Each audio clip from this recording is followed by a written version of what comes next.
lingkod mo yung profession, ang in-expect ko na in return, makita man o hindi makita, is yung gawang kabanalan, ipon yun.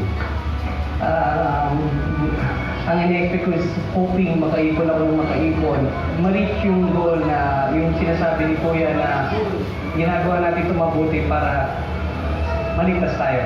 Pag narinig ko po yung sinasabi ni Kuya na proud siya na nakikita niya tayo, proud siya sa mga kapatid.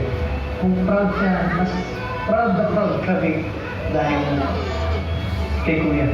Sa tulong at awa ng Diyos, amin din ipagpapatuloy. Pinasimulan ni noon pa ni Brother Eddie Soriano. Subalit, ang paggawa po na ito ay hindi natitigil. As a matter of fact, lalo pong lumalawig, hindi lamang dito po sa ating bansa, kundi maging sa iba't ibang panig ng daigdig. Ang bayang masikap sa mabubuting gawa upang maging kanyang sariling pag-aari.